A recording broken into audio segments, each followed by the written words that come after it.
od 6. januarja do 6. februarja ob 6. popoldne prek spleta. Prijave na www.maratonpozitivnepsihologije.si.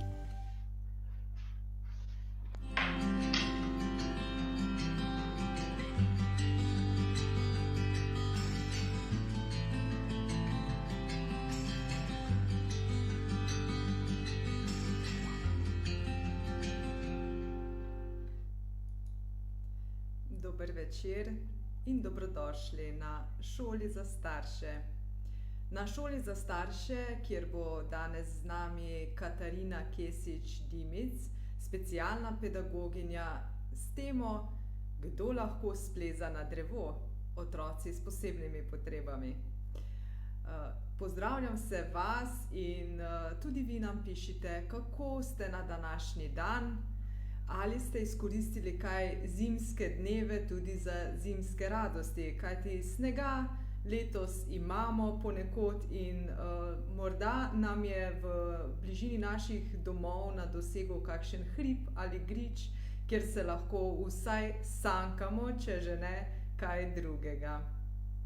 Danes je sreda in tudi danes bi vam rada predstavila eno članico naše ekipe. Alenka Pirih je to, dobrodošla med nami. Alenka, tudi tebe udeleženci in udeleženke poznajo, vendar te običajno ne vidijo, kajti si zelo pomembna sodelavka, ki pa običajno delaš za kamerami in sicer moderiraš chat, torej klepetalnico, daješ objave na vse naše kanale in tako ustvarjaš pozitivno psihologijo za boljše življenje. Dobrodošla, Alenka. Pozdravljena, Blanka. Hvala za to dobrodošlico. Jaz sem se res veselila, da vas končno pozdravim še takole pred kamero direktno, da se ne skrivam samo za svojim ekranom. Tako da zdaj delam ta korak naprej. Veš, kaj mi je bilo zelo zanimivo zadnjič, ko smo se pogovarjali o tem, da tudi vidve z Diano nastopita, si ti rekla, ja, da boš, ne, ampak da te malo skrbi zaradi tega, ker ti sicer nastopaš, kajti poleg tega, da si študentka biopsihologije, se ukvarjaš tudi z gledališčem in torej izkušnje z nastopanjem na odru imaš, si pa rekla, ja, zato, ker sem navajena biti na odru nekdo drug. Tokrat pa moraš biti to ti, ne? Ja, ravno to, ne. Ko greš na oder, ti oblečeš kostum, ti si tisti lik in ljudje gledajo lik, ne tebe. Vsaj tako sem si jaz to razlagala, ne. Zdaj sem pa tukaj jaz, Alenka, človek, to pač, kar sem več ali manj res taka, kot sem vsak dan, no. Recimo, malo manj imam naglasa, pa malo več imam make-upa, ampak ja. Ja. Hvala, ker sodeluješ danes z nami, torej z nami si zdaj in pa kasneje boš speljala pogovor s predavateljico in naj udeleženke in udeležence že zdaj povabim, da postavljate med predavanjem vprašanja v chat, torej v komentarje, kajti naša Alenka in Diana jih izbirata in potem po koncu predavanja v približno 15-minutnem pogovoru tudi postavita vprašanja predavateljici, ki bo tudi danes v živo z nami. Ja, Alenka, današnja tema je, se pravi, otroci z posebnimi potrebami, je ena izmed tem, ob katerih se na pozitivni psihologiji vedno sprašujemo, a dajmo to organizirati, a ne dajmo to organizirati. Kajti se mi zdi, da ko nekje slišimo, ne, otroci s posebnimi potrebami, si tako rečemo, ok, tega predavanja se pa ne bom udeležil, kajti to se pa mene ne tiče, to se meni ne more zgoditi. Ampak se mi zdi pomembno, da govorimo točno tudi o teh temah, otroci s posebnimi potrebami, ker se mi zdi, da nekako je vsak starš, ki vzgaja svoje otroke, sem prepričana, da mu želi privzgojiti tudi eno spoštovanje do različnosti. In je morda to misel, ki bi jo radi širili, ne? si želimo privzgajati našim otrokom spoštovanje do različnosti. In se pravi, je fajn, da vsi slišimo besede, ki jih bo danes povedala predavateljica Katarina Kesič-Dimic. Imaš tudi ti kakšne izkušnje, Alenka, s posebnimi potrebami? Ja, veš, sem ravno hotela dodati, ne, jaz sem tudi odraščala v družini z otrokom s posebnimi potrebami in po eni strani je bil to res dar, ker sem dobila te izkušnje, kako je živeti z nekom, ki je drugačen od tebe, ne, in kako še, kljub temu, da sem s tem odraščala, velikokrat nisem tega razumela in sem obsojala, ne, in se mi zdi pomembno, da govorimo o tem, ker če ne razumeš, potem ne moreš vedeti in potem delaš napake, ki jih morda ne bi in prizadaneš koga, ki ga morda lahko ne bi. Oziroma tudi obratno, te take osebe hitreje prizadanejo, ker vsaj v moji izkušnji je malo manj tega filtra, ne, in dokler nisem razumela, da pač samo tega filtra ni in da nočejo nič slabega, sem bila velikokrat zelo prizadeta. Tako da se mi zdi ful pomembno, da govorimo o tem.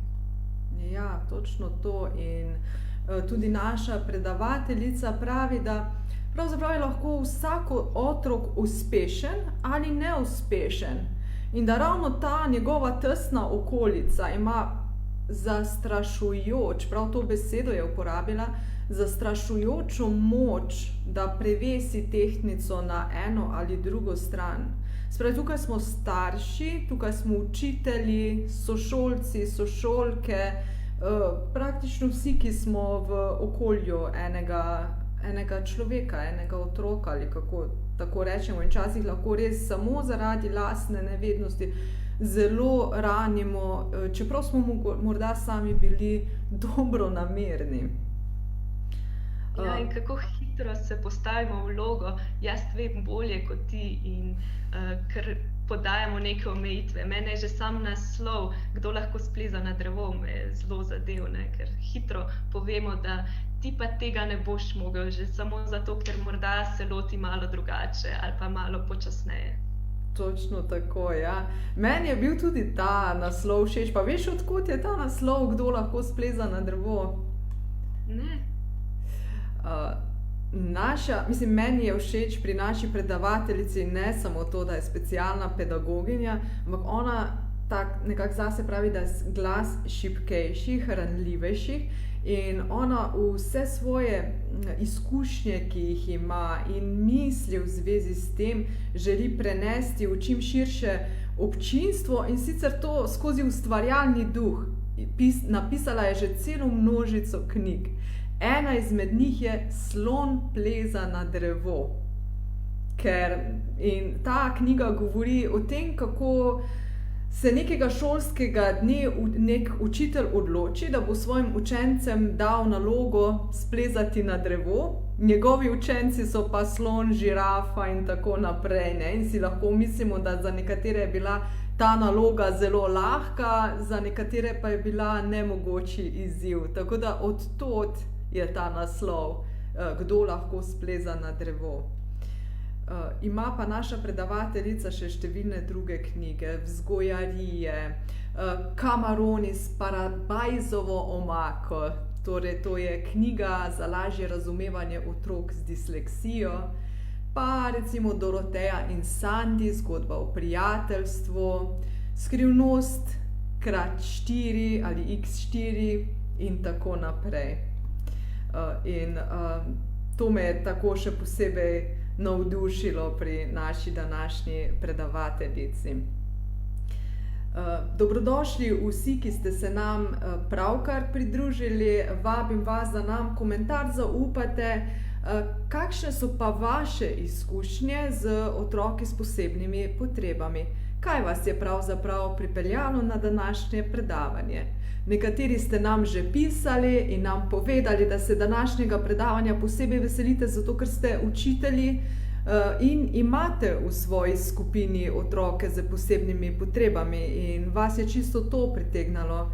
Morda je pa koga drugega kaj drugega pritegnalo. Nekateri imate sami otroke s posebnimi potrebami. Nekateri jih imate morda med svojimi znanci, nekateri ste morda prišli iz čiste radovednosti, nekateri pa zato, ker preprosto spremljate vsa naša predavanja na šoli za starše. Dobrodošli, v glavnem vsi. Ura je sedaj 6 in to je tudi uraden začetek našega današnjega dogodka. Gostiteljici bova danes, moje ime je Blanka Tacer in z mano je Alenka Pirih, ena izmed sodelavk Pozitivna psihologija za boljše življenje. Torej, kmalu bomo pričeli z samim predavanjem, ki bo pravzaprav intervju. Nastja Mule je z predavateljico izpeljala intervju. Vprašanja, ki smo jih vključili v intervju, pa ste podali nekateri izmed naših udeležencev. Namreč predavateljica je dala tudi idejo, da naj ljudje povedo, kaj jih zanima, in potem smo mi naredili eno anketo in nekateri izmed vas ste se odzvali in postavili svoja vprašanja v tisto anketo. In potem smo naredili intervju na osnovi vprašanj, ki ste jih podali. Nekateri ste torej vprašanja že postavili in boste morda prav danes dobili odgovor. Vsekakor pa jih postavljate tudi sproti, zato da bomo lahko na koncu še kaj povprašali našo predavateljico. Vabim vas tudi, da to predavanje delite na svojih zidovih, da bodo lahko tudi drugi vaši prijatelji videli to vsebino, ki jo predvajamo. In na tem mestu bi se pa še zahvalila vsem, ki podpirate šolo za starše. Ni vas malo, nikakor ne. Hvala vsem šolam, vrtcem in drugim vzgojno-izobraževalnim zavodom, ki ste podprli, in hvala tudi vsem staršem, ki to spremljate. In ravnatelji nam pa tudi pišejo, da ste nekateri jim se že samim ravnateljem in učiteljem oglasili z zahvalo, kako zelo ste veseli, da imate možnost spremljati letos vsebine šole za starše prek interneta. Naše šole in vrtci, mnogi izmed njih so imeli tradicijo pred korono, da vsako leto organizirajo šolo za starše. V teh razmerah je šol za starše malo manj in ravno zaradi tega smo se odločili, da mi tukaj organiziramo eno tako vseslovensko šolo za starše. In sem vesela, ker nam to tako dobro uspeva in ker so projekt prepoznala na vaša vprašanja. Evo, gremo.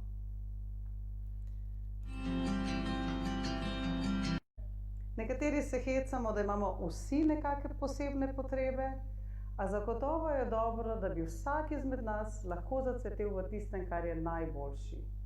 In naša današnja sogovornica, magistra Katarina Kesič Dimic, se ukvarja ravno s tem področjem. Najdete jo na blogu z njenim imenom www.katarinakesicdimic.com. Zapisala je pa tudi svoje znanje že v vsaj 14 knjig. Veliko tega nam bo predstavila danes. Dobili bomo odgovore na vprašanja, katere lastnosti ali znake lahko opredelimo kot posebne potrebe, kdaj otrok mogoče potrebuje pomoč ustreznega strokovnjaka, kako se otroci s posebnimi potrebami soočajo z zahtevami šolskega programa in kakšne možnosti imajo šole pri skrbi za tovrstne otroke. S Katarino se bova pogovarjali. Če pa se hočete z njo pogovarjati tudi vi, nam pošiljate vprašanja spodaj med komentarje med našimi posnetki. Hvala. Živjo, Katarina, začela bom s tvojo zgodbo Slon pleza na drevo. Pa poglejmo. V šoli sredi afriške savane je vladal silovit red. Vsi živalski mladiči od 1. razreda dalje so morali 5 ur pouka mirno sedeti v klopeh in poslušati učitelja. Učitelj je bil zelo spoštovan gospod, ki so se ga vsi bali. Kaj pa zdaj? A poznamo te zgodbe tudi iz naših šol ali to velja samo za šole v afriški savani, kamor hodijo samo mladički njihovih živali, kot na primer turako, gepard, lev in gorila? Ja, zdaj vprašanje, zaradi česa se otroci bojijo neke avtoritete, neke odrasle osebe, a gre za neko spoštovanje, za nek strah, ki v bistvu zahteva od njih nek prevzemanje odgovornosti, ki zahteva oziroma pričakuje, ne, od njih neko predvidljivo vedenje, ki je bilo prej dogovorjeno z nekimi pravili, ali gre tukaj res za nek strah pred nekimi nepredvidljivimi posledicami nečesa, kar mogoče otroci ne vejo, ali pa mogoče pred nekimi kaznimi zaradi nekih dejanj, zaradi katerih pa v bistvu sami otroci zaradi nekih svojih lastnosti v bistvu ne morejo odgovarjati. Ja, jaz sem bila eden od tistih otrok, ki je izjemno trpel, da mora 5 ur pouka mirno sedeti in poslušati učitelja. Tudi moja hčerka spada v to kategorijo in morali smo razviti cel kup enih strategij, da so učitelji srečni, pa da jaz nisem preveč trpela oziroma da ona ne trpi preveč. Pa greva kar v bistvo, recimo, ne? Če otrok ima dogovorjeno, strukturirano okolje, vendar je pač malce drugačen. Kaj lahko naredi? Zdaj, mogoče, ker si začela s tem, ne? Naše šole so mogoče zelo orientirane na način vedenja, ki se pričakuje bolj od deklic. Se pravi, neka poslušnost, neko sedenje, neko uboganje. Vemo tudi, da večina strokovnega kadra na šolah je še vedno žensk. Vemo tudi, kako funkcionirajo razredi, kjer poučujejo moški. In pač ženske pričakujemo res nek red, več tega sedenja, več neke take discipline. In nekako v tem neredu, v tem redu otroci, ki pa v bistvu niso taki zelo pogosto ne želijo več hoditi v šolo, ker je sedenje, kot si omenila, lahko za njih zelo mukotrpno in že samo način sedenja, ki ga spremenimo, da tak otrok recimo sedi na neki žogi, na nekem drugačnem stolčku, da ima možnost zapustiti svoje mesto večkrat na uro, da lahko namesto, da sedi, stoji. Že v tem so recimo stvari potem zelo drugačne, ker ta otrok čisto drugače začne funkcionirati in že v tem so lahko te dogovori, da lahko otrok, ki težje sedi pri miru, lahko samo nogice zvije pod zadnjico, da se lahko presede na žogo, da se lahko presede na drugačen stolček. In s tem začnejo neki čisto drugi procesi v telesu otroka teči in tudi se preusmerijo neke stvari. Pri moji hčerki, ki hodi v šolo več kot 30 let kasneje kot sem jaz, se je zelo poznalo, kadar je imela razredničarko, ki je dovolila skakati med poukom. Hkrati pa se je tudi zelo poznala ljubezen do predmeta, če se ni smela niti zibati na stolu, bi jo pa skoraj razgnalo. Tako da, kaj meniš, naj meniš, ti verjetno kar veš, kdo je tisti, ki bi moral poskrbeti za otroke, ki na nek način izstopajo iz tistega pričakovanega vedenja?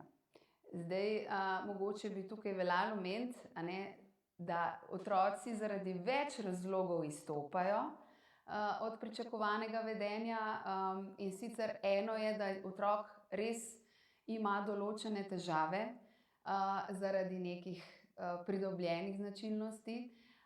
Druga stvar pa je, da ima otrok lahko težave zaradi tega, ker od doma ni bil nikoli navajen počakati. In zdaj v zadnjem času je tudi teh otrok, ki zelo težko počakajo na vrsto, vedno več. Zato je včasih na hitro težko oceniti, katero od teh otrok ima res neke težave zadaj, katero od teh otrok je pa v bistvu nenavajen čakanja in neke, bom rekla, dosledne vzgoje strani staršev. Mogoče tukaj zdaj pravzaprav pošteno povedati, jaz sem prej rekla pričakovano vedenje, ker mi je izraz posebne potrebe, se mi zdi, da se je malo sfižil, ampak kdo pravzaprav sodi v to vrstno kategorijo? Zdaj, če gledava čisto striktno po zakonu, po zakonodaji. Ja.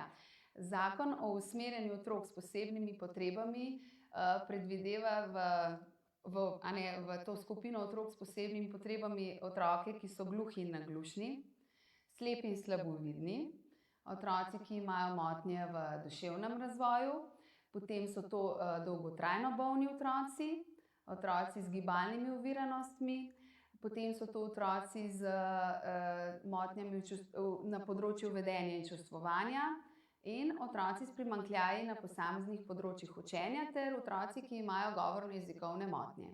To so pač tisti otroci, ki jih zakon opredeli, kot otroke s posebnimi potrebami. Na podlagi tega, če starši pripeljejo postopke tako daleč, potem tudi v osnovnih šolah in kasneje lahko tudi dobijo čist uradno pomoč. Zdaj pa, dobro, če so otroci gluhi, slepi, gibalno ovirani, to se verjetno vidi navzven in je to lažje. Kako pa mi prepoznamo opozorilne znake pri otrocih, ki imajo motnje čustvovanja, vedenja, kakšne primanjkljaje na nekaterih področjih učenja mogoče? Kakšen nasvet, na kaj morajo biti pozorni starši, vzgojitelji, učitelji? Ja, zelo pogosto se ti znaki že opazijo v vrtcu, še preden otrok vstopi v šolo. To so lahko recimo otroci, ki imajo izjemen odpor ali strah pred nekimi novimi prostori, novimi osebami, ki se zelo težko povežejo z neko skupino otrok, ki se držijo bolj zase. Oziroma ravno obratno, to so lahko otroci, ki so izjemno razdiralni, ki se nikakor ne morejo zaradi tega svojega razdiralnega vedenja povezati z nikomer v skupini, ki kar naprej prihajajo v neke konflikte, ki podirajo igračke recimo. Potem zelo hitro se opazi otroke, ki imajo težave na področju govora in jezika. To tudi vzgojiteljice zelo hitro opazijo, Težje se mogoče na začetku opazi otroke s kakšnim Aspergerjevim sindromom, se jih lahko na začetku celo mogoče prepozna kot bolj plašne, bolj tihe, bolj zadržane, ki se ne vključuje tako zelo. Potem imamo pa tukaj recimo tudi otroke s primanjkljaji na posameznih področjih učenja. Ti se sicer kasneje bolj izrazijo s prihodom v osnovno šolo, ampak se že recimo lahko, pod budnim očesom strokovnjaka se že opazijo tudi v vrtcu. Tukaj gre recimo pa lahko za znake, kot so odklanjanje vsega, kar je povezano s knjigami, z risanjem, z držanjem svinčnika, potem recimo s tem, da bi otrok kakšne vzorčke risal, da bi strigel, lahko tudi za zelo očiten primanjkljaj pri vzdrževanju koncentracije, recimo, ko otroci sedijo v nekem jutranjem krogu, je ta otrok zelo nezbran, zelo težko sledi vzgojiteljici, in podobno. Potem, kaj bi rekli, kdaj bi torej začeli otroka obravnavati, ko opazimo katerega od teh znakov in seveda kako ga obravnavati? Ja,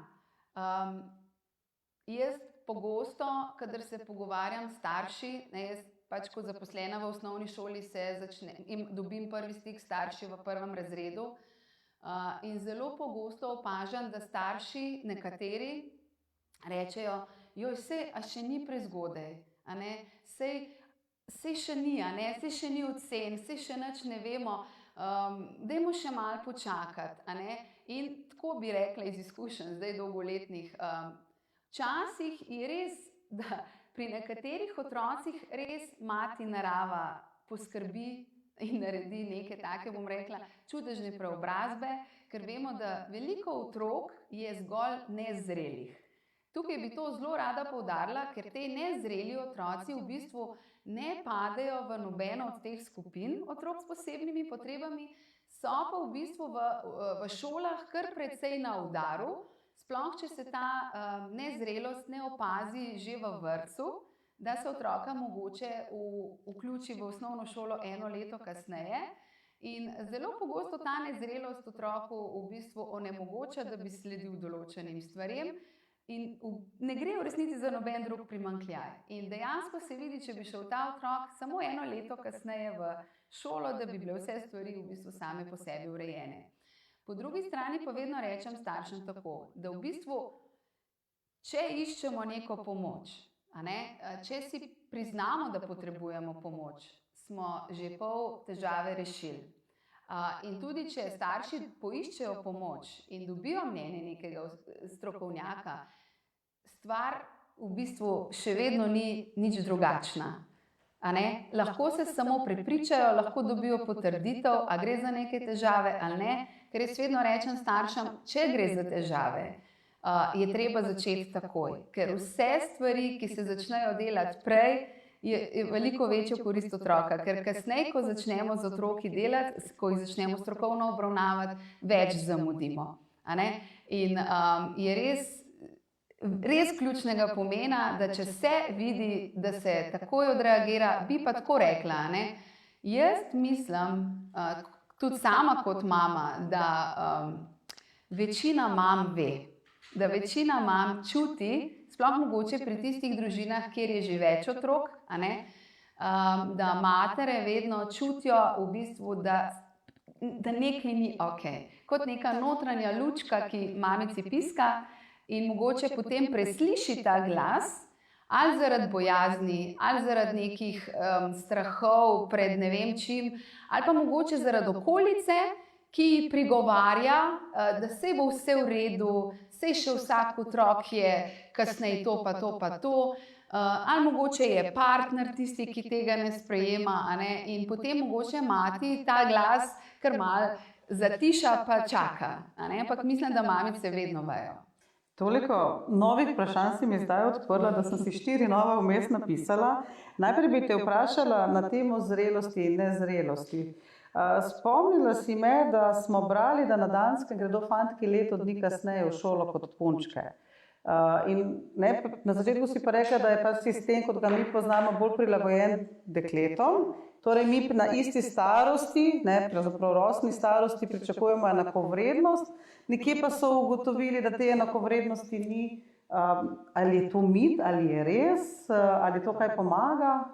Po mojem opazovanju je to odlična praksa, ta danska, ki si jo omenila, ker enostavno je, kar jaz opažam, tudi ta finogibalni razvoj pri dečkih, zdaj mogoče ne ravno pri vseh, ampak pri veliki večini res zelo kasni, in oni res potrebujejo veliko več tega grobe motorike v začetku. Medtem ko veliko deklic lahko že sedi in zelo drobnimi materiali ustvarja, se ukvarja zelo finomotoričnimi zaposlitvami, fantje potrebujejo pa mnogo skakanja, plezanja, teka, da ne rečem celo nekega medsebojnega nekega takega boja, vojskovanja, ravsanja.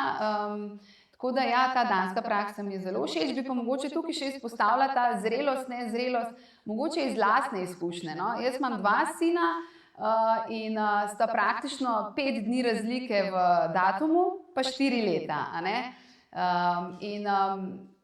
Tukaj bi mogoče tudi to povedala, mogoče se v kasneje vrnili, ampak ni vedno merilo, v katerem mesecu je otrok rojen. Ker zelo pogosto slišim od staršev, joj, naš je pa decembra, mi ga bomo pa kar 1 leto kasneje dali rajši v šolo. Ni nujno. Lahko se zgodi, da je otrok rojen decembra najhitrejši v razredu. Kadar pa res opažamo pri otroku, da nekaj ni, da nekaj kasni, jaz vedno recimo kakšno učiteljico, ki mi pove, da gre za težave pri nekem otroku, vedno prvo rečem, kdaj je rojen. In če učiteljica reče recimo, novembra, rečem, v redu je, malo bomo še opazovali. Zdaj, če bi mi rekla januarja, potem bi rekla, dajmo zdaj takoj gledati, kaj se dogaja, dajmo takoj urgirati. Če pa reče, joj, novembra je rojen, pa rečem, še malo počakamo, določene stvari pa morajo še malo dozoreti. To se me pa zdaj spomnila na tisto znamenito knjigo Prebojniki od Malcolma Gladwella, kjer razlaga, kako velika razlika je pri hokejistih, v odvisnosti od tega, kdaj so rojeni, ker se v tistem hokejskem, v Kanadi gleda za merilo 1. januar in pač pri nas za šolo gledamo 1. september, ampak je enaka zgodba, kako zelo lahko vplivajo meseci, ker mi pač hokejiste v klub, male hokejiste v klub, mi pa pač male otroke v šolo, jemljemo pa paketno na leto izdelave. In dejansko se recimo zgodi, da imamo v istem razredu otroka, ki je rojen januarja in rojen decembra, in jaz vedno potem rečem, ko je bil ta že zunaj, ta še noter ni bil. A ne? In v bistvu ima ta skoraj res 1 leto izkušenj več in tega ne smemo pozabiti. A ne? In ta razlika se pri veliko otrocih lahko opaža tam nekje, bi kar rekla, do 6. razreda lahko. Ne? Ja, Gladwell dokazuje, da se pač seštevajo razlike, ne, in potem se to pozna. Jaz sicer rada rečem, da se vrneva na našo šolo, ne, da pač kar ti šola ne da, ti bodo dali pa doma. Ti si rekla, mama ve, razen če si ne upa vprašati, razen če so pričakovanja bližnjih ali okolice drugačne. Torej, ali imajo starši predsodke pred strokovnjaki, kakšne so tvoje izkušnje? Ja, izkušnje so zelo različne, tako kot so si tudi ljudje različni. Bi mogoče povedala eno zgodbo, ki se mi je zgodila že res zelo dolgo nazaj, ko sem bila še v bistvu začetnica. Pretestirala sem branje celo generacijo otrok v 3. razredu. In sem potem tiste otroke, pri katerih se je res izkazalo, da so res težave izrazitejše na področju branja in razumevanja branja, pozvala starše, da če želijo, da lahko pridejo do mene, da bi jim pokazala, kako bi lahko otroku doma pomagali pri branju, kot neko, v bistvu jaz rečem, tečaj branja otrokom, da bi potem nekaj tednov se spremljali. In je prišla ena gospa z svojim sinom, ta deček je imel res zelo izrazite težave z branjem. In ko smo končali tisto srečanje, je rekla, veste, vsi so mi rekli, da naj ne grem, ker so rekli, da če bom šla, da mi boste vi otroka zbasala v osnovno šolo s prilagojenim programom.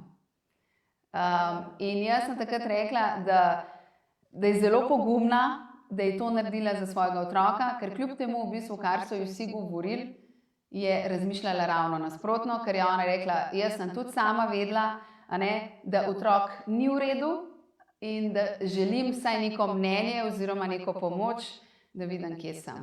In dejansko je bil to deček z disleksijo, ne otrok, tako kot so njej v bistvu, kot je okolica sporočala, da bi bil to otrok za na šolo s prilagojenim programom, recimo. Moj sin ima tudi disleksijo in sem to k sreči dovolj zgodaj zaznala, začutila, vedela, kakorkoli temu rečeva, in se mu obsedeno brala. Tako da midva sva brala po 2-3 ure na dan Harryja Potterja, vse knjige, ki so za mladostnike, vse kapitane Gatnike, vse nogometaše, vse.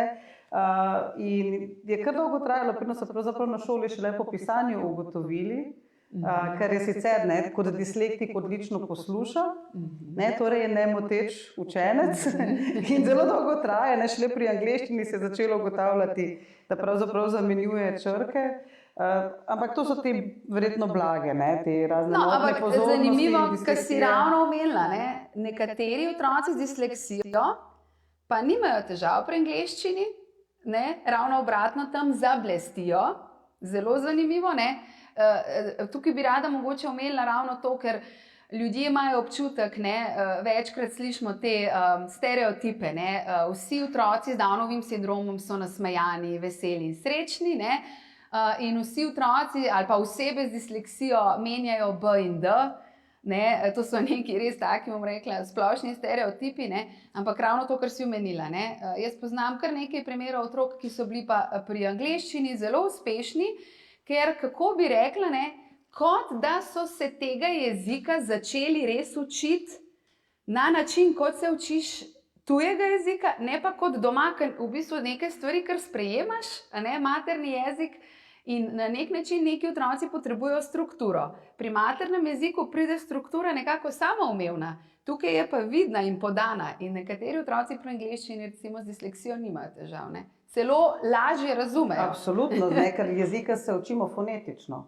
In tudi moj se je k sreči naučil preko YouTubea angleško odlično, ampak zapisovanje črk, tudi ko misli, da mora biti tam A, se mu napiše napačna črka, kakorkoli, ampak jaz osebno mislim, da je itak dobro, da so otroci na nekih področjih bolj uspešni, nekih manj uspešni, ker je v življenju tako, da se moramo naučiti soočati tudi z lastnimi neuspehi. Smo vsi taki. Imamo vsi dobro in slabo. Bo lažje, točno tako, bo lažje na ta način. Tako da Mogoče bi bilo tukaj fino vprašati, ali meniš, a smo starši ali so starši pravzaprav realni v pričakovanjih do svojih otrok, ali se nam pogosto dogaja, da imamo prevelika pričakovanja? Ja, tukaj bi mogoče odgovorila kar na splošno, ne samo za otroke s posebnimi potrebami. Zelo pogosto se tukaj zamenjata pojma pričakovanja in zahteve. Ker v bistvu na nek način se od otroka pričakuje, da bo, ne vem, recimo na primeru gospodinjskih opravil se pričakuje, da bo pospravil posodo iz stroja, da bo pometal, posesal, pospravil svojo posteljo, pač neke stvari, ki se jih v družini dogovorimo, ne? Ampak koren besede pričakovati je beseda čakati. Tako da, pri stvarih, kjer starši res želimo, da je nekaj opravljeno, da je to must do, nimamo kaj pričakovati. V takih primerih mi zahtevamo in če otrok naše zahteve ne realizira, potem sledijo pač neke posledice, ki za otroka niso ravno prijetne. V šolah, pri uspehu, pri napredovanju v šoli je pa tukaj spet ravno obratno. Tam pa starši zelo pogosto zahtevajo od otrok. Nekateri preveč zahtevajo, nekateri ne zahtevajo ničesar, nekateri pričakujejo in tukaj ena velika zmeda, kajti težko nekaj zahtevamo od otroka, če nismo realni v njegovih sposobnostih. Tako da jaz vedno rečem staršem, dajte vi zahtevati, da on, če je nujno, če je bilo res kaj hudega narobe doma, ne gre z zobno krtačko lukance fuge med ploščicami drgant. Nič mu ne hudega. Bo treniral v vztrajnosti, v fini motoriki, v pritisku, v marsičem, pa imel bo veliko časa vmes razmišljati, ki ga je pobiksal. V bistvu, če pa mi res ne poznamo dobro našega lastnega otroka, mu pa lahko na tem področju v zvezi s šolanjem naredimo veliko krivic in mu lahko povzročimo veliko nekih čustvenih stisk, ki se morda ne niti zdaj v otroštvu, kasneje v življenju lahko pa zelo odražajo. In je treba v tem primeru res poznati svojega otroka in ga spodbujati k temu, da se trudi in potem v bistvu oceniti njegov trud. In tudi otroka soočati s tem trudom. Tako da jaz recimo vedno rečem staršem, a se je trudil? Recimo starši, zdaj tudi malo je to pogojeno z našo slovensko kulturo, dobro je samo, če je 5, ocena 5. Ampak pri oceni 5 piše odlično in pri oceni 3 piše dobro. In ocena 3 je dobro. Za marsikoga od otrok je celo odlična. In vedno, ko pride otrok domov, če mi vemo, koliko truda je vložil in če je pisal 3 in če je otrok nezadovoljen, rečemo, a si se trudil? A se spomniš, koliko dni si si delal izpiske, si bral, si ponavljal, si utrjeval, si z mano, ne vem kaj, sva skakala in telovadila in ne vem kaj sva počela, da si zapomnil. A se spomniš, koliko si vložil? Ja. A si ponosen na to, koliko si vložil? Ja. A vidiš, da si se trudil. In to znanje ti imaš. In to je pomembno zdaj. To šteje, ta trud. Vložek v to delo. Ja, torej pomembno je, da znamo oceniti, kdaj se otrok trudi in kdaj ne. Kaj pa potem bolj vredno? Tisto, kar je naredil z lahkoto, ali tisto, za kar se mora še posebej potruditi? Če otrok veliko stvari naredi z lahkoto, je naloga nas odraslih, da mu predstavimo tiste druge, kjer se mora pa še malce potruditi. Zdaj tukaj sem mogoče prej na začetku pozabila izpostaviti tudi nadarjene otroke. To je še ena zelo posebna skupina otrok, ki na nek način bi rekla zelo bleščeče izstopajo iz skupine, a ne? Ampak na drugi strani imajo tudi nadarjeni otroci lahko veliko težav pri navezovanju stikov s svojimi vrstniki, ker so tako, bom rekla, napredni v nekih drugih idejah, da v socialnih stikih z svojimi vrstniki enostavno ne najdejo dialoga. In tudi pri teh otrocih je treba kar naprej iskati neke načine, neke izzive, da se bo otrok počutil še vedno uspešnega, a ne? Da bo imel na čem graditi svojo samopodobo, ker če v bistvu kar naprej vse znaš, imaš občutek, da se brez veze, ne? Se vse lahko. In vedno jaz pravim, vsi imamo Ahilove tetive, a ne? Vsem je kaj zelo težko, tudi ti smo kaj najbolj nadarjen in ga je treba tudi spodbuditi, da gre tja. Bom rekla, v cono iz udobja v neudobje. Ne? Hkrati sicer vedno poslušamo, ne, dajmo odkriti njihova dobra področja in razvijati dobra področja, vendar življenje je pa takšno, da vsak izmed nas pa mora kdaj tudi čistiti fuge, če rečem v prenesenem pomenu. In v tem smislu, ne, je vprašanje, mogoče je pa ravno ta grozljiva enakost, ki se gremo na naših šolah, na nek način lahko koristna. Zato, ker torej, ne, jaz potem moje kdaj potolažim, ja se tudi v službi ne boš imel samih odličnih šefov, pa tudi v službi ne boš imel samih fajn sodelavcev. Ne, torej sprijazni se, da imaš take sošolce in take učitelje.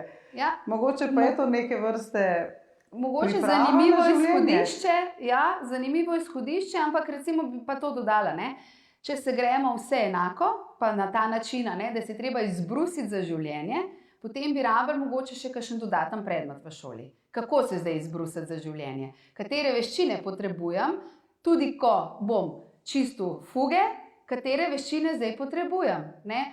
Se pravi, če mi oče da nalogo, da sčistim fuge v kopalnici na tleh, ne bom iz nekega nasprotovanja, iz nekega besa razbil ogledala v kopalnici. A ne? Se pravi, zato, da jaz res vse te fuge prečistam, rabim zelo veliko veščin. In najmanjša ali pa najmanj pomembna veščina pri tem čiščenju fug je, kako bom jaz fuge čistila. V bistvu vse druge, te čustveni procesi, ki v zadnji tečejo, so veliko bolj pomembni. In ja, če se gremo mi enakost, potem potrebujemo še neke veščine. Tega pa v bistvu primanjkuje. Ja, tudi na začetku si menila, ne, veliko je tudi pri njih strahu, pomanjkanja vztrajnosti na enih. Torej, verjetno bi uvedli predmet, ki se mu reče čustvovanje, pomišljaj, komuniciranje. Bi bilo kaj takšnega? Razvijanje čustvenih kompetenc, sodelovanje z drugimi, reševanje konfliktov.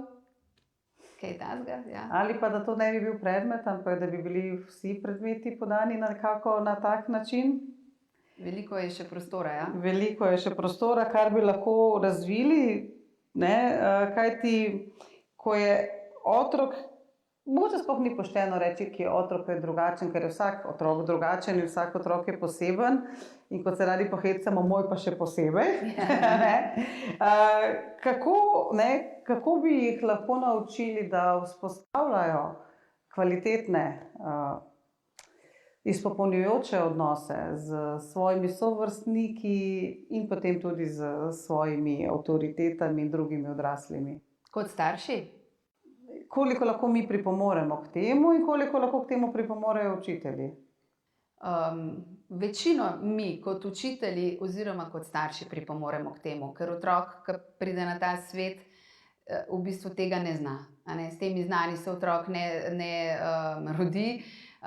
Bom rekla tako, mogoče ja, nekateri otroci se rodijo bolj empatični kot drugi, pa so jim nekatere stvari, bom rekla, že kar bolj samoumevne kot drugim, ampak bi rekla, da je to nek tak življenjski trening, ki pa zahteva in od staršev in od nekih mentorjev, kjerkoli že so to trenerji, na raznih krožkih tudi lahko zelo pomembne vloge v življenjih otrok, zahtevajo to veliko, veliko časa.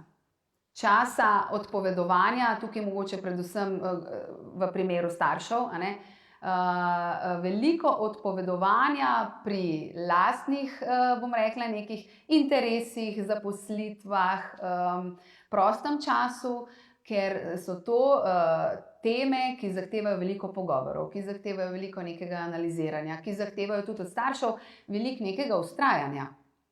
To niso stvari, ki jih lahko na hitro uredimo, pometemo in gremo dalje.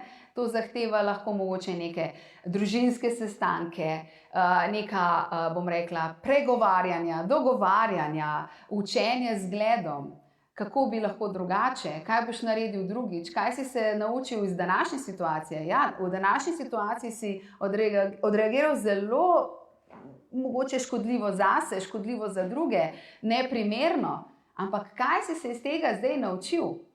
Kako boš pa uredil drugače? Kaj bi lahko? In s tem, ko otrok kar naprej je v nekem, bom rekla, balzamu nekih teh pogovorov, se v bistvu razvija in uči. In to je treba res ponavljati, to je res na dolgi rok. To ni, pogosto imajo starši občutek, da bomo dali ljudje, ki delamo z otroki, takole recept, mogoče vstavili USB v otroka in bo delovalo. Ne, to so res treningi. To so res treningi. Jaz včasih rečem ljudem, da pravzaprav bi se morali sprijazniti s tem, da je družina druga služba.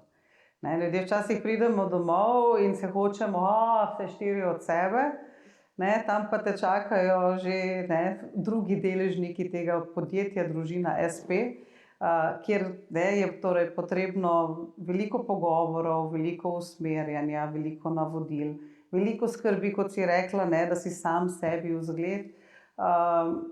In potem smo tam, kjer če ljudje, pa jaz nimam časa za 2 službi. Kaj pa potem? Izbrali smo nekako sami, v večini primerov, mogoče včasih ne, ampak jaz pravim tako, kdor želi, najde pot, kdor pa ne, pa najde izgovor. In jaz bom tako rekla, starši, ki pridejo pa rečejo, vse smo poskusili, pa nič ni delovalo, glejte, koliko je grozen, so v bistvu dvignili roke nad svojim otrokom. In to je za otroka, ker velikokrat sedi zraven njih, pa to posluša, to je za otroka strašno sporočilo. Se pravi, starši mu sporočajo, da zanj ni več upanja. In to je v bistvu brezizhodnost. In to je nek stavek, mogoče, ki ga starši nikoli ne bi smeli izreči. Boljš, da bi prišli sami, pa bi se zjokali, pa povedali, kako je grozen, in jim je res lahko zelo težko. So otroci, ki so lahko res v družini, za celo družino naporni, ampak ne pred otrokom, in nikoli reči, vse smo probali, pa nič ne deluje. Ne moramo več, ker to pomeni, za otroka je to strašna informacija. Edino, kar je dobro pri tem, je, da so to rekli nekomu, na kakšnem svetovalnem centru ali učitelju, se pravi, da so vseeno upali iti po pomoč, torej pomoč. In to je čudovito. Ampak dajmo pogledati, kateri drugi dejavniki še lahko poslabšajo že siceršnje težave. To, da mu mogoče starši ne zaupajo, ne zmorejo več zagotovo. Kaj bi lahko v bistvu bila pot navzdol namesto poti navzgor? Kateri kamni so tlakovani na tej poti? Ja, to je neka pot, ki zajema celotno otrokovo funkcioniranje, bivanje, in to mogoče je zdaj nek vidik, ki bi rekla, mogoče, ko sem bila jaz otrok, niti ni bil toliko zelo pomemben, ker je veliko stvari, ki se jih zdaj v trenutnih časih dogaja, takrat sploh ni bilo. Namreč gre za to, da zelo veliko otrok premalo po noči spi. To je recimo en tak banalen, mogoče res banalen razlog, ampak v šoli se zelo lepo vidi, kater otrok je naspan, kater pa ni. To je recimo res nek banalen razlog. Staršem se zdi mogoče to, kaj me zdaj to sprašuje, ampak izjemnega pomena je, da gre otrok spat ob pravi uri, da otrok 1 uro pred tem, ko gre spat, ni na električnih napravah, takšnih ali drugačnih, ker se v bistvu potem cel sistem vznemiri, namesto da bi se pred spanjem umiril. Recimo vse te elektronske zadeve, ki zdaj so, lahko zelo slabo vplivajo na otroke. Zdaj recimo študije že kažejo, da je veliko zelo majhnih otrok, da starši, ko ne vejo, kaj bi z njimi, ko se dojenčki jokajo, ko nočejo jesti, da jih pač enostavno starši zamotijo na način, da pred njih postavijo mobitel, na mobitel dajo risanko in obstaja veliko otrok, ki sploh več ne jejo, brez da bi v bistvu gledali v telefon. In to je recimo zagotovo nekaj, kar ni v redu za kasnejši razvoj.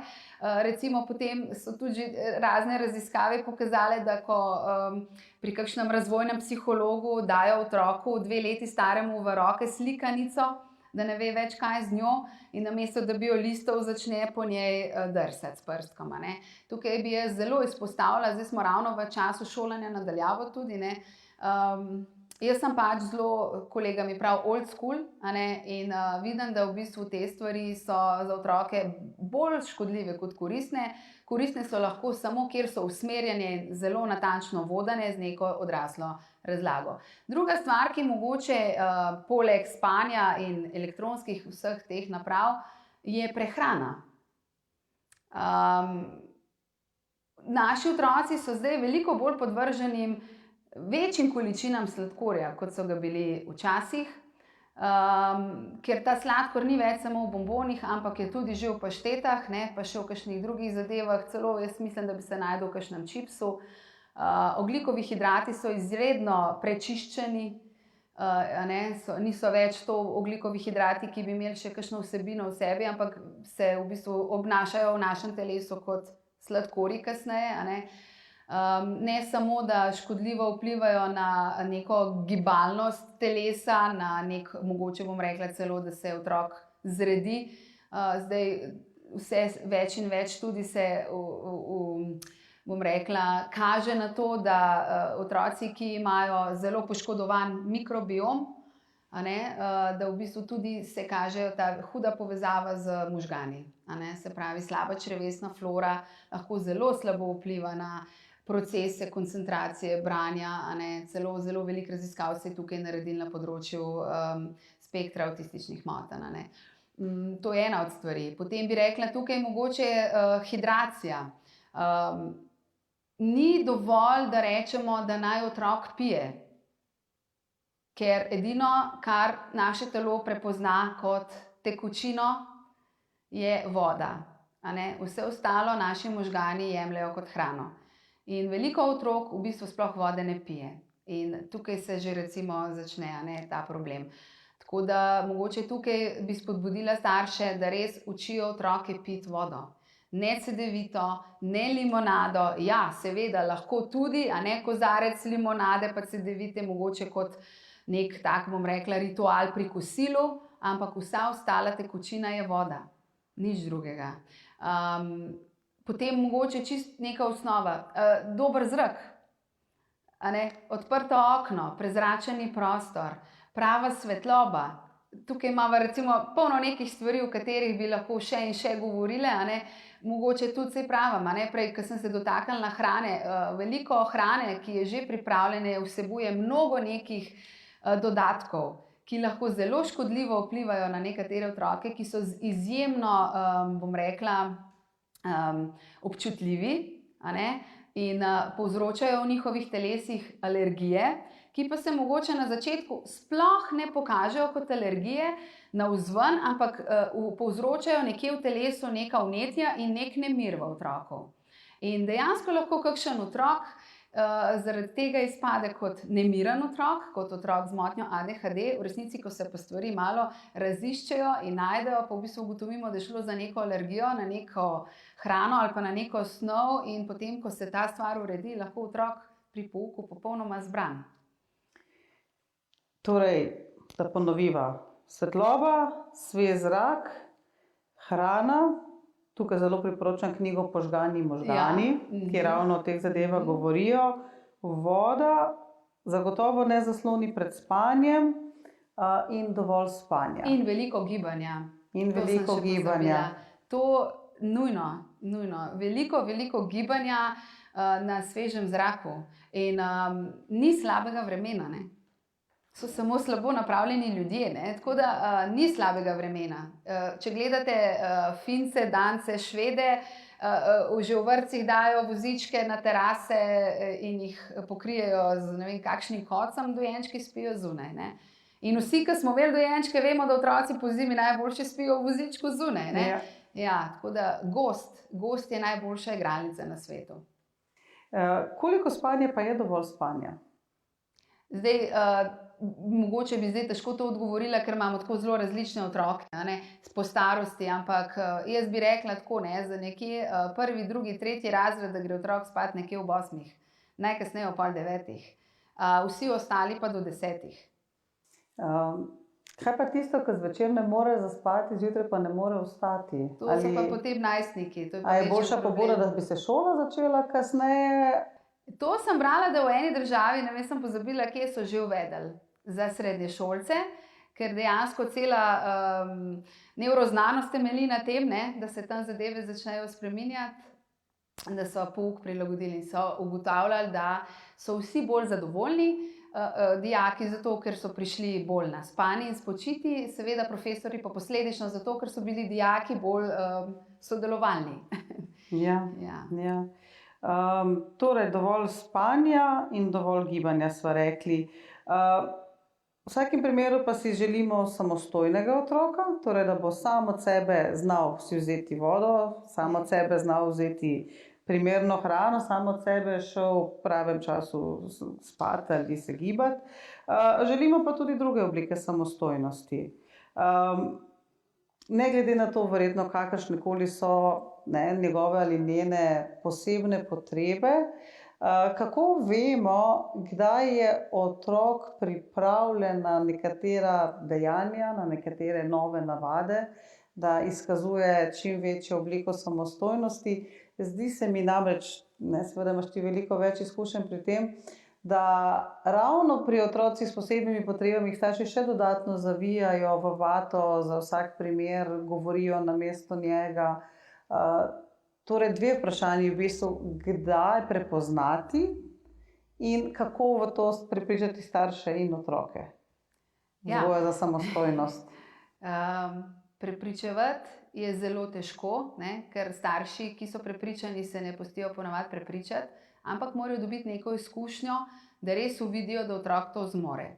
Tako da recimo jaz že nekaj let organiziram tudi tabore za otroke, s takimi ali drugačnimi posebnostmi, ker zame osebno je recimo posebnost pri otroku tudi to, da mu mogoče v družini nek član umre, da ga izgubi. Zelo pogosto imamo primere, kot si rekla, da otroci, ki so zelo zavarovani, da jih starši ne bi dali na tak tabor, ker se bojijo, da ne bojo zmogli, da ne bojo se pravilno oblekli. Ampak naše izkušnje kažejo, pa mogoče to tudi mi dve obe kot mami veva, da otrok, ko gre v neko drugo okolje, ko je malo prisiljen spustiti simbiotično popkovino, da marsikaj zna, česar pri mami ne pokaže, ker mogoče otrok razvije mehanizem, se boji tak mama. Tako da tudi velikokrat se zgodi, da ko smo v nekih teh situacijah, terapevtskih, svetovalnih situacijah, lahko starši, posebej mame, vplivamo, težko bi rekla, ne negativno, ampak tako vplivamo na otroka, da v bistvu otrok pokaže čisto drugo sliko o sebi, ker želi na nekem pogovoru ugajati mami. In v bistvu se ves čas prilagaja in ugotavlja, kaj zdaj odgovoriti, da bo mama zadovoljna, da bo v redu. Ne zato, ker bi ga bilo strah, ampak enostavno, ker smo mame z otroki na ta način povezane. Zato jaz tudi kasneje v prvih razredih se pogosto zgodi, da nekateri otroci zelo jokajo. Se zelo težko odtrgajo od mamic. In potem jaz rečem, kar očki ne jih pripeljejo. Pri očkih ni težav. Očka reče nasvidenje, lepo se imej, se vidiva ob 2 in otrok teče. Ampak otrok teče zato, ker on čuti, da očku ni hudo. Pri mamici pa čuti, da je hudo. Tako da pogosto je treba staršem pokazati, da otrok to zmore. Tukaj bi mogoče spet eno zgodbo povedala, ker smo imeli nek tabor, ko je bil deček na vozičku, je imel mišično distrofijo in je mamica res se zelo težko odločila, da bi ga dala na tabor. Zelo težko, ker jo je marsikaj skrbelo, res jo je skrbelo. In vse njene skrbi so bile absolutno razumljive, glede na njegovo zdravstveno stanje. In potem smo ji zagotovili, kaj vse lahko naredimo, da bo res v najkrajšem možnem času pri njem, če se res kaj zgodi. In veste, ta mamica se potem kasneje nekaj tednov ali mesecev prišla k meni zahvaliti, ker je ta otrok potem dobil na tem taboru toliko drugačnih izkušenj, da je ona videla, kako zelo zadovoljen je. In to je tisto, kar mogoče včasih starši potrebujejo res uvideti. Kako je otrok zadovoljen, ko naredi sam, ko ve, da zmore. Tako da jih je treba kar preizkusiti, ker zmorejo več, kot mi mislimo. Spomnila si me na enega izmed naših govornikov na pozitivni psihologiji, paraolimpika Darka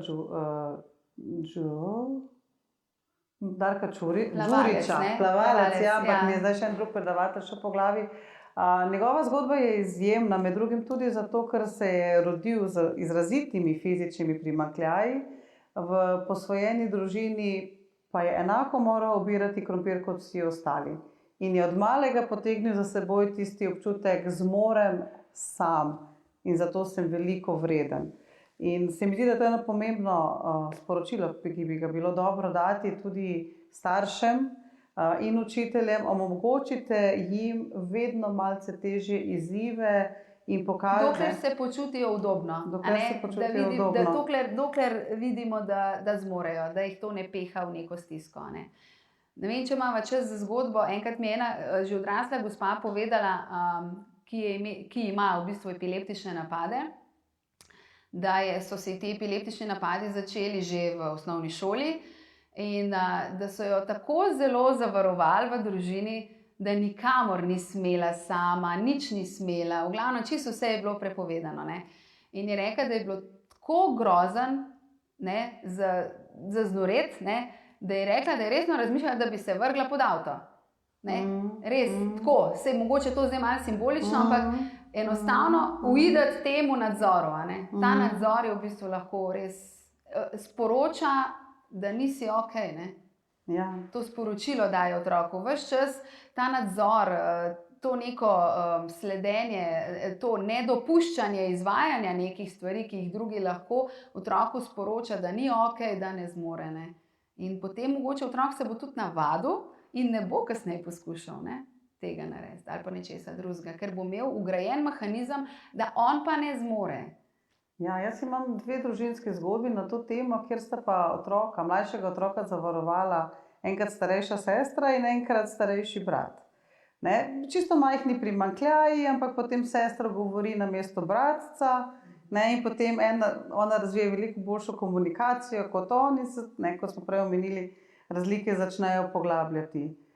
To je v primeru dvojčkov. Ne, tukaj sta bila enkrat 7 let narazen, enkrat 2 leti narazen, ampak v obeh primerih iz želje po pomoči se je rojevala ali pa je naraščala nemoč mlajšega.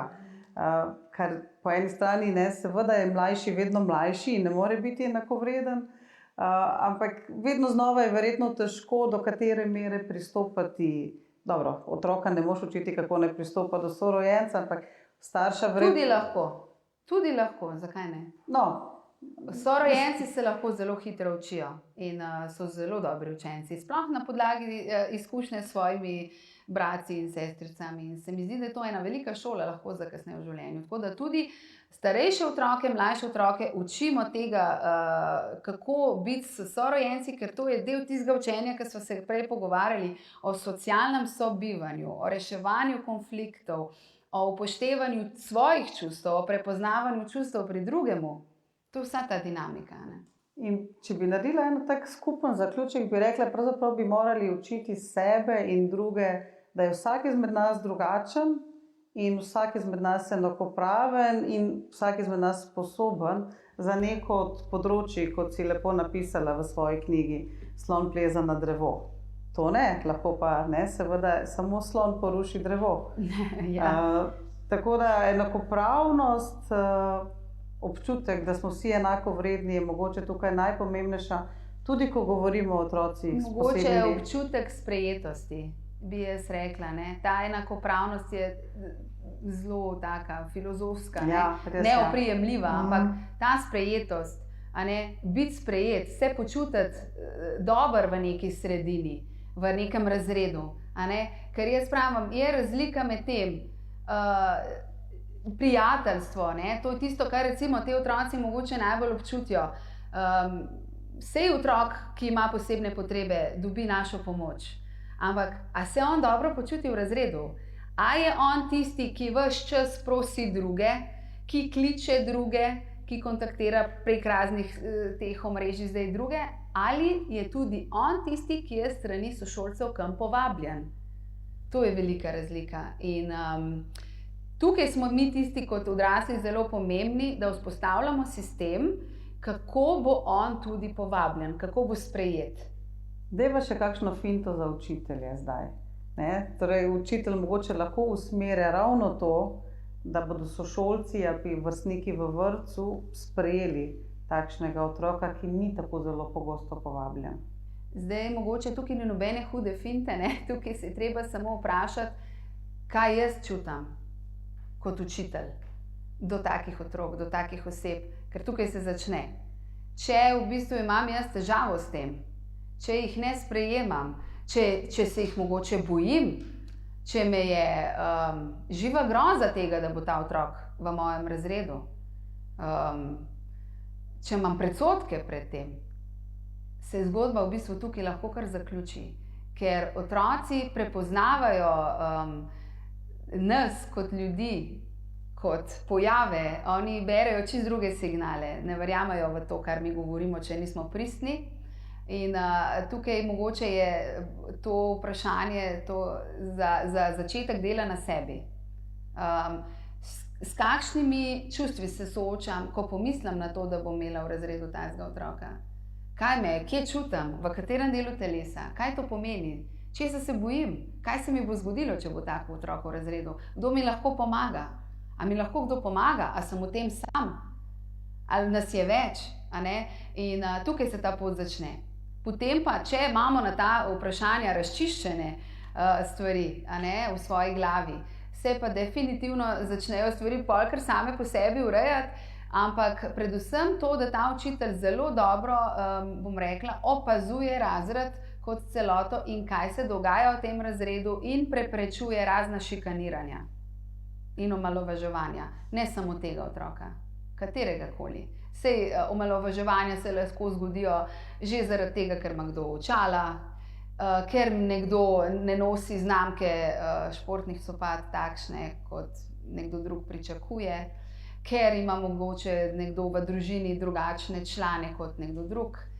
In tukaj spet zahteva od nekega mentorja, če pride do nečesa, do nekega spora, konflikta, da si vzame čas.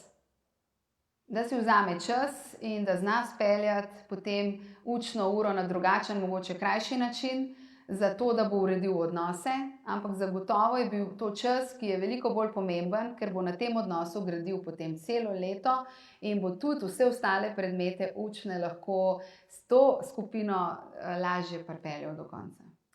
Na tej točki se bova midve zahvalili vsem našim gledalcem, da so si vzeli čas, da so poslušali tvoje izkušnje, ki jih imaš in kot mama, in kot specialna pedagoginja, in kot antropologinja, kot oseba, ki delaš na šoli in si v svoji vsakodnevnem stiku tudi z najšibkejšimi, pogosto marginaliziranimi učenci. Eno samo vprašanje, če mi še dovoliš, malce za šalo, malce za res. Kaj so pa tvoje posebne potrebe? Jaz pa ne znam zabremzati, ker se vozim z rolerji, pa strah me je smučanja.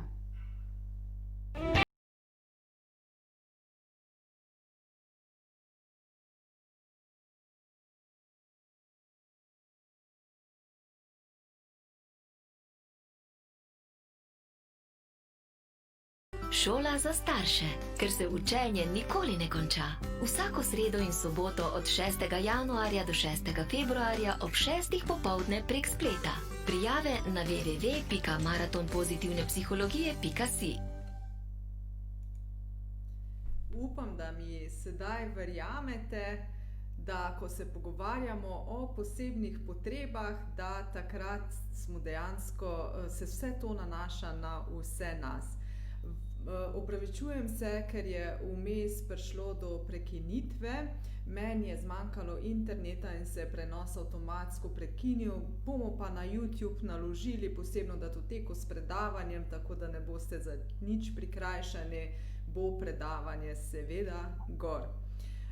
Sedaj pa vas vabim, da še ostanete z nami, kajti z nami bo predavateljica, ki bo odgovarjala na vaša vprašanja. Spet ste bili zelo produktivni pri postavljanju vprašanj, povedali ste tudi različna svoja mnenja, za kar se vam najlepše zahvaljujem.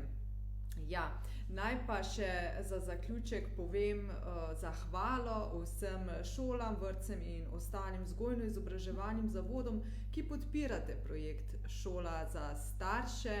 Najlepša hvala vsem, vsak teden vas je več in najlepša hvala tudi zavarovalnici Triglav in Telemachu, pa Video Lectures, Clippingu, Boštjanu za tolmačenje v znakovni jezik, AX Production in Florentina Balonov. Hvala vsem, ki prispevate k Šoli za starše. In vas tudi vabim k donacijam. Tokrat smo se odločili za 2 organizaciji, Rdeči križ, kamor lahko 5 € donirate z SMS-om, skupaj 5 na 1919, in pa k Zvezi prijateljev mladine, kjer pa SMS prav tako pošljete na 1919, smeh 5, pa je tam ključna beseda. Ja, jaz pa zdaj že pozdravljam naši gosti, torej Alenka, naša sodelavka, bo speljala pogovor z predavateljico Katarino Kesič Dimec. Izvolite. Hvala, Blanka. Tako pa je z nami še v živo magistra Katarina Kesič Dimec. Dobrodošli. Dober večer. Želim se najprej v imenu vseh naših gledalcev zahvaliti za tole predavanje. Pohvale so kar deževale, tako da res priporočam, če boste imela kaj časa, da si vzemite in pogledajte ta klepet, kjer so se usule pohvale, in da vam malo prenesem to pozitivno energijo. Super predavateljica, prav zvezda ste, vrhunska, in zopet smo lahko priča čudovitemu predavanju. Zares iskrena hvala za vaš trud, da nam pomagate z vsemi temi vsebinami. In Darja pravi še, da je poslušala skupaj z otrokom in pravi, kako nas ta učiteljica razume. In to je iskrena pohvala za intervjuvanca in izpraševalca. Tako da iskrene čestitke in hvala za to predavanje.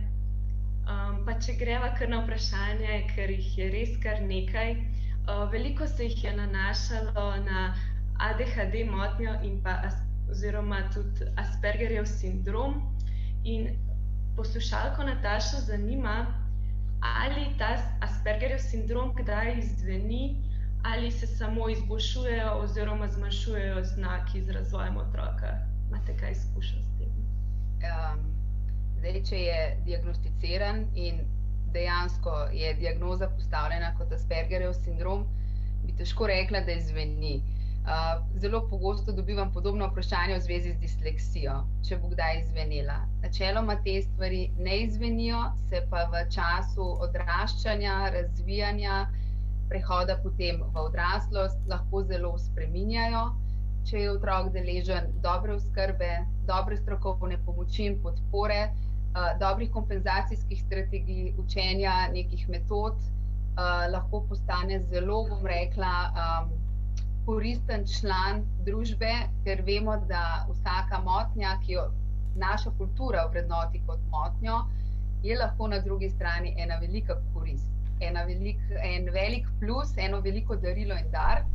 In tudi otroci z Aspergerjevim sindromom so lahko kot odrasli izjemno uspešni posamezniki, v tujini celo sledijo otrokom z Aspergerjevim sindromom in otrokom z motnjo ADHD in jih že, bom rekla, štipendirajo določena podjetja, ker si želijo njihovih veščin, prav posebna podjetja, ki se ukvarjajo recimo, mogoče bom rekla, pri Aspergerjevem sindromu bolj pri računalniška področja in vejo zakaj, ker vejo, kakšne sposobnosti lahko skriva na nek, bom rekla, za nas neka motnja, na drugi strani pa neka tako darilo in nadarjenost. Tako da, ja, bi rekla, ne izzveni, se pa lahko zelo spreminja v skladu s odraščanjem.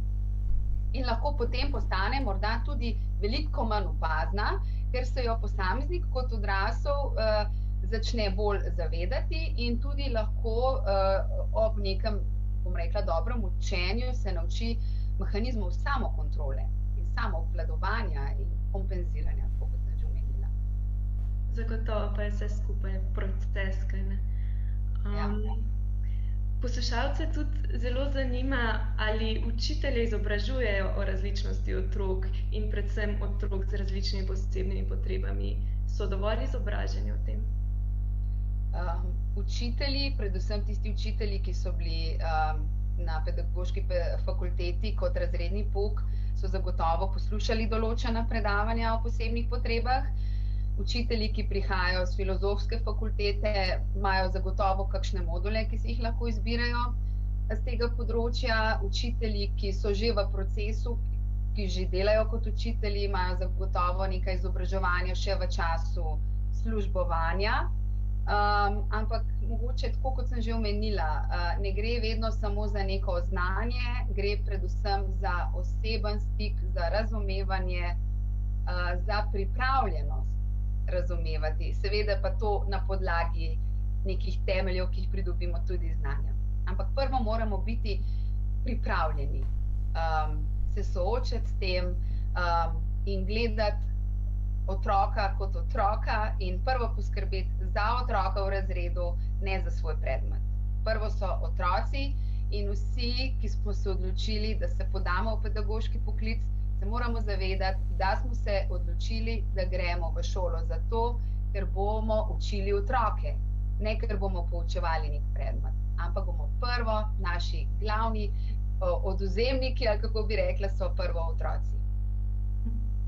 Zelo zanimivo tudi ena študentka, ki želi delati z otroci s posebnimi potrebami, jo zanima, kako je možno, da se te zgodbe in njihovo življenje ne vzamete preveč k srcu, da ohranite neko zdravo distanco. Imate kakšen nasvet glede tega?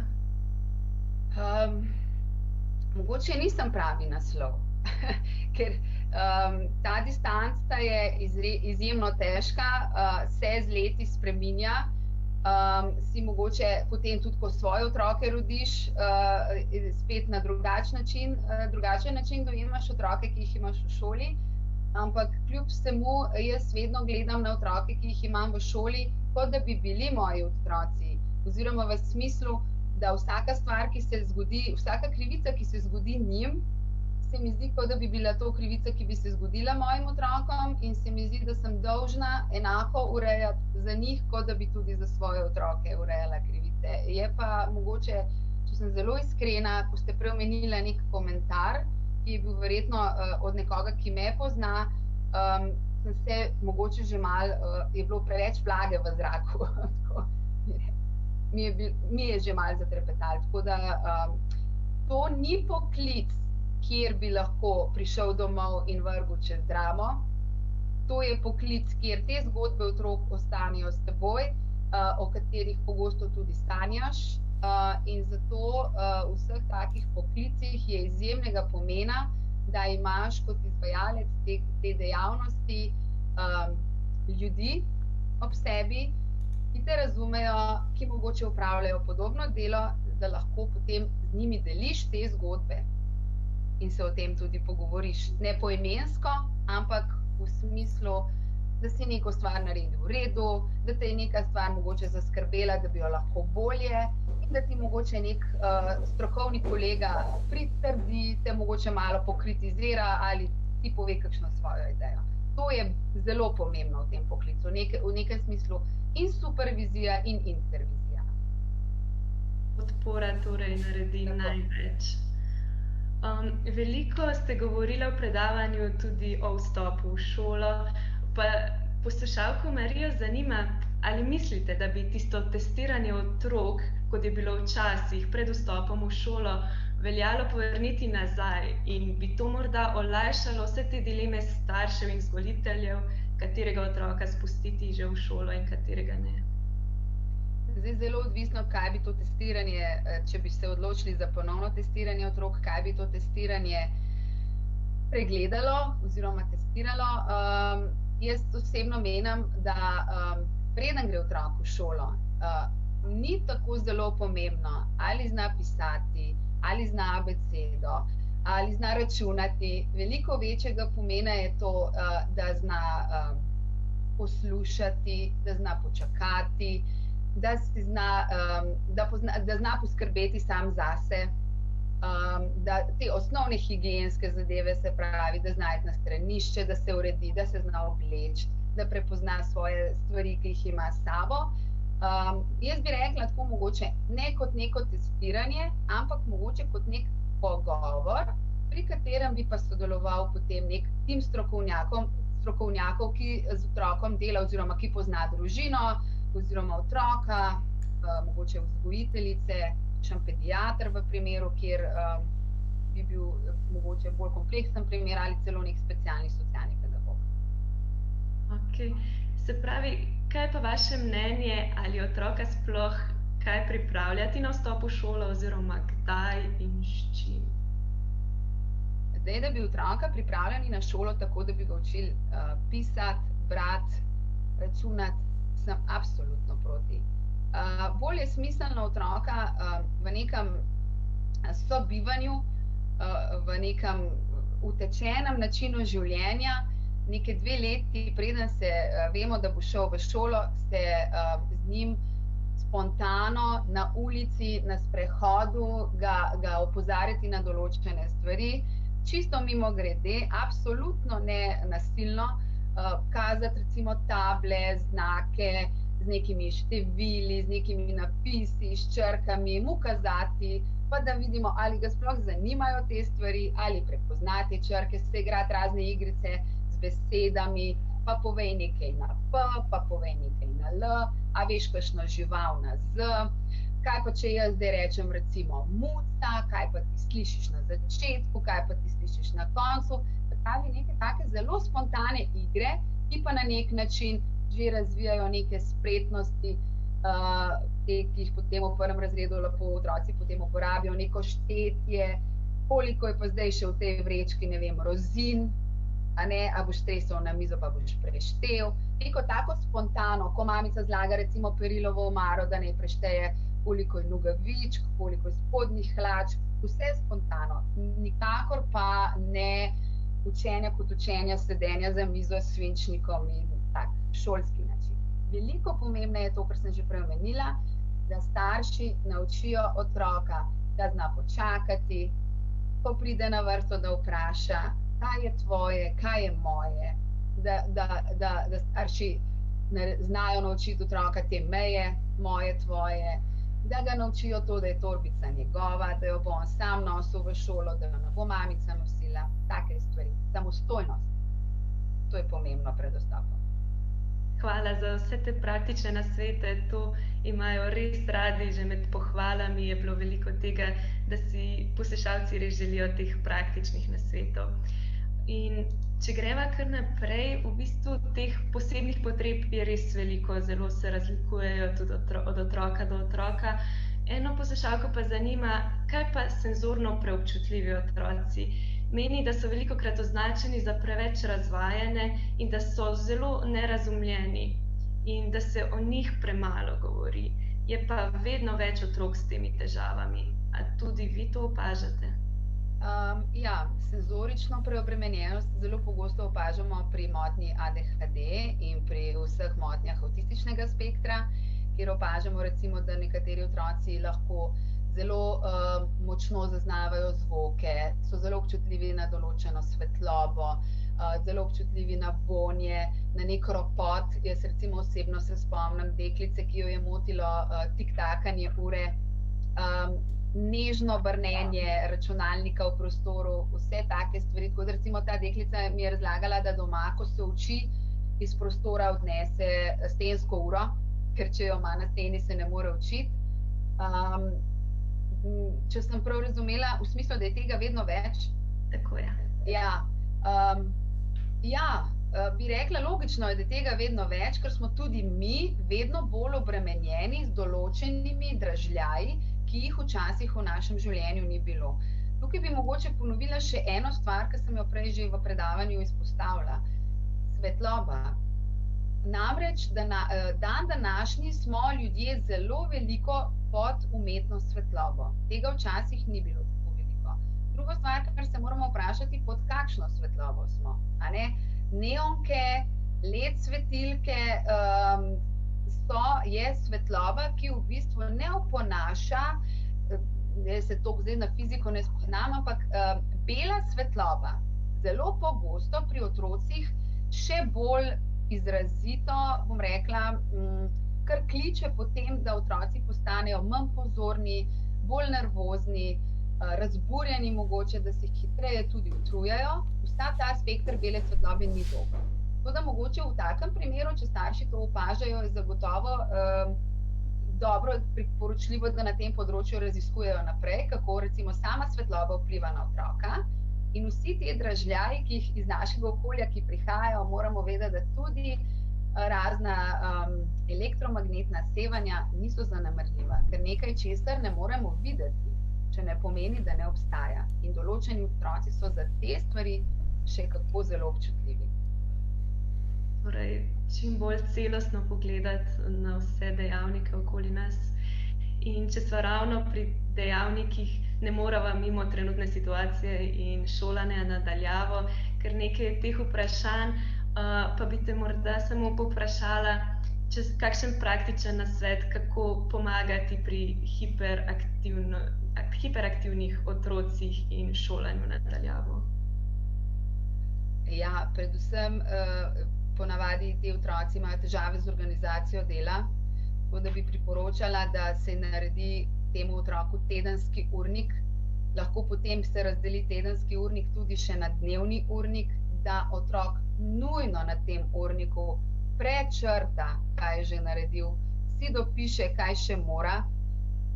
Pomagamo mu lahko na ta način, da sedi na veliki žogi, da sedi na tleh, da stoji, ko nekaj dela, da hodi po prostoru, ko lahko opravlja neke dejavnosti, ki niso nujno sedeče za mizo, da mu omogočimo, da ima več gibalnih odmorov med samimi dejavnostmi, da če se le da gre mogoče večkrat na sprehod, pa ta učni proces razdeli.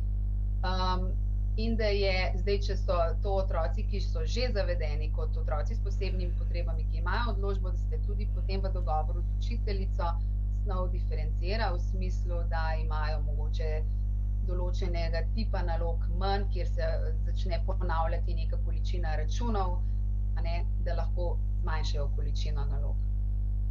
Tako na kratko, zelo. Super. Pa morda čisto za konec, tako ta vrsta šolanja bo sigurno pustila nekatere posledice.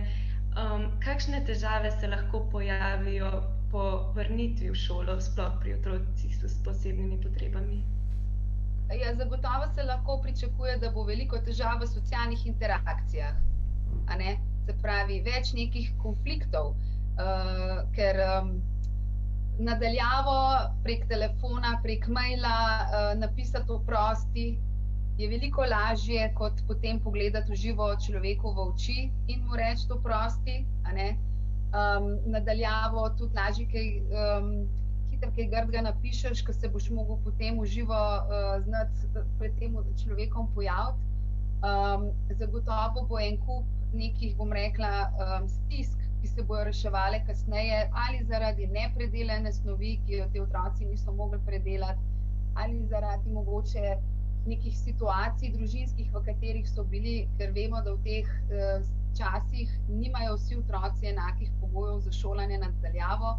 Vemo, da nekateri otroci imajo vsak svojo sobo, vsak svoj računalnik, v drugih družinah imajo en računalnik, pa 3 otroke, pa vsi delajo v dnevni sobi in ni miru in je že tukaj en kup enih, bom rekla, lahko zelo uspešnih učencev, ki pa niso imeli enakih pogojev, da bi se v mirnem okolju učili in bodo že zaradi tega se vrnili v šole z velikimi primanjkljaji v osnovi, mogoče bom rekla celo na nek način utrujeni od vsega tega, čeprav nam lahko kdo reče, saj od česa si pa zdaj lahko utrujen, če si cel dan doma.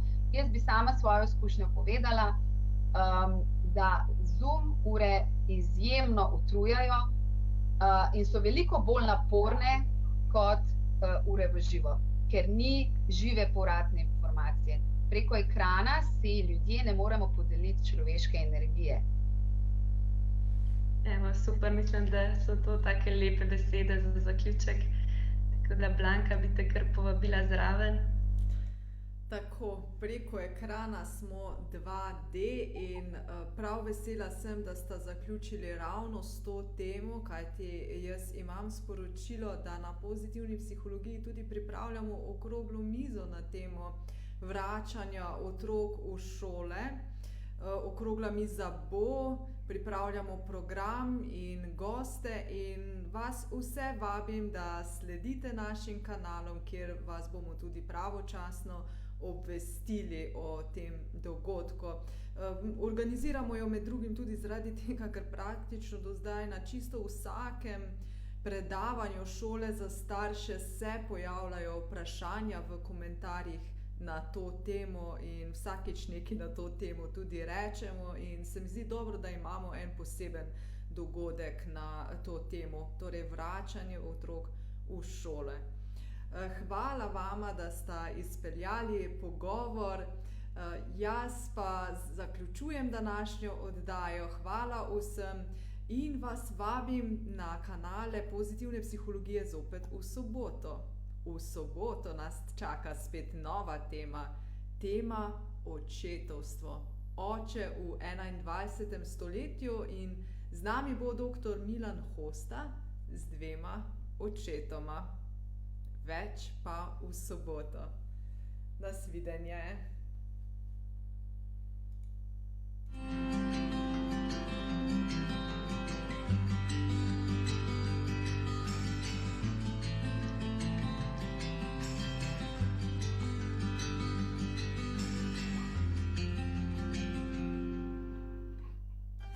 Šola za starše, ker se učenje nikoli ne konča. Vsako sredo in soboto od 6. januarja do 6. februarja ob 6. popoldne prek spleta. Prijave na www.maratonpozitivnepsihologije.si.